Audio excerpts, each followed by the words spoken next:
The BRICS itself is a statement of how profoundly the old order is changing. At the same time, many inequities of the past also continue. In fact, they have assumed new forms and manifestations. We see that in the access to developmental resources and modern technology and efficiencies. Let us also recognize that the benefits of globalization have been very uneven. Adding to all that, the COVID pandemic and multiple conflicts have aggravated the burdens borne by the global South. Concerns of health, food, and fuel security are particularly acute. The Summit of the Future underlined that the world is in real danger of falling significantly behind in realizing SDG targets. How do we reconcile this contradiction and ensure that the benefits of change reach those who are currently left behind? How do we create a more equitable global order? First, by strengthening and expanding platforms of an independent nature, and by widening the choices in different domains and minimizing undue reliance on those that can be leveraged. This is really where BRICS can make a difference for the global South.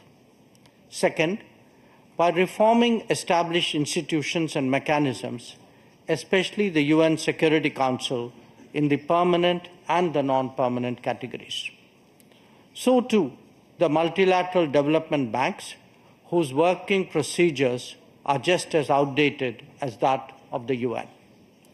India initiated an effort during its G20 presidency, and we are glad to see that Brazil is taking it forward. Third, by democratizing the global economy through creating more production hubs.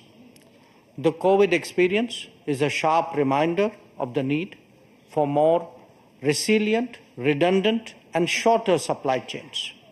For essential needs, every region legitimately aspires to create their own production capabilities. Fourth, by correcting distortions in global infrastructure that are a legacy from the colonial era. The world urgently needs more connectivity options that enhance logistics and mitigate risks. This must be a collective endeavor for common good with utmost respect for territorial integrity and sovereignty. And fifth, by sharing experiences and new initiatives. India's digital public infrastructure, its unified payment interface, the Gati Shakti infrastructure all hold a larger relevance.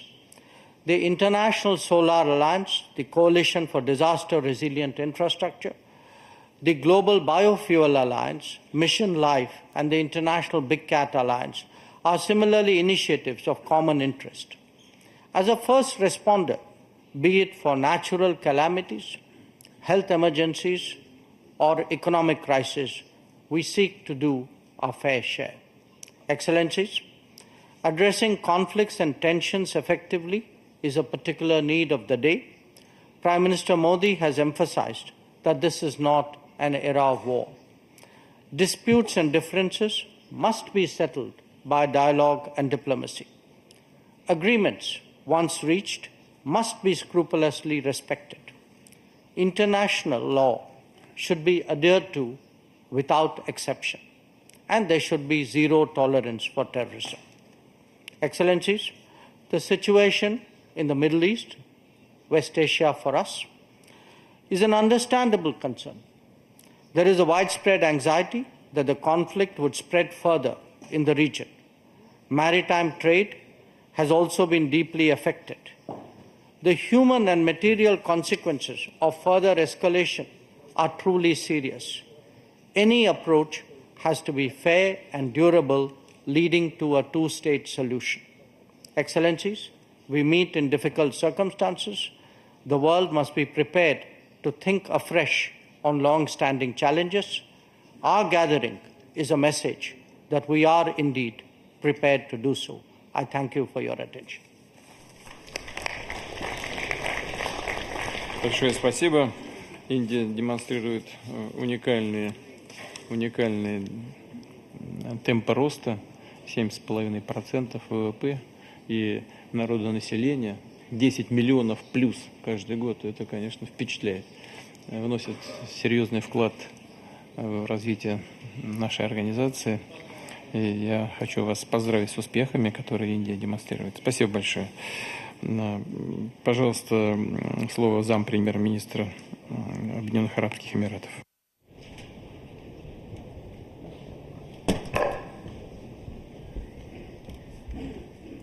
أصحاب الفخامة والسمو سيدات والسادة، فخامة الرئيس فلاديمير بوتين رئيس روسيا الاتحادية، أود في البداية أن أنقل تحيات صاحب السمو الشيخ محمد بن زايد آل نهيان رئيس دولة الإمارات، وأود أن أتوجه بالشكر لكم فخامة الرئيس وإلى الرئاسة الروسية لمجموعة بريكس هذا العام.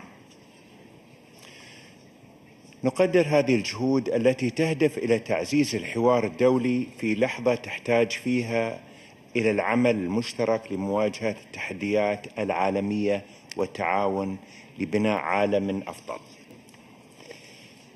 من خلال الرئاسة الروسية تجسدت رؤية جماعية تعزز قوة البريكس كمنصة للتعاون الدولي، ليس فقط لحل المشاكل بل في رسم مسار مستقبلي يضمن الازدهار لشعوب العالم. مجموعة بريكس لا تقتصر على التعاون الاقتصادي فحسب، بل هي نموذج لشراكة قائمة على التعاون المتعدد الأبعاد. من خلال هذه المنصة يمكن لدولنا الاستفادة من الخبرات المختلفة وتحقيق تقدم مشترك، وهذا هو الأساس الذي تنطلق منه دولة الإمارات، التي لطالما وضعت التعاون الدولي في صلب سياستها، وتؤمن بلادي بأن الشراكة الحقيقية مبنية على أسس المصالح المشتركة والاحترام المتبادل، وليس على المصالح الضيقة أو الحسابات المؤقتة. نجتمع هنا اليوم مع دول أصدقاء البريكس لبحث سبل العمل الجماعي لبناء مستقبل أفضل وأكثر استقرار. عالمنا اليوم يواجه تغيرات غير مسبوقة تمس كل دوله،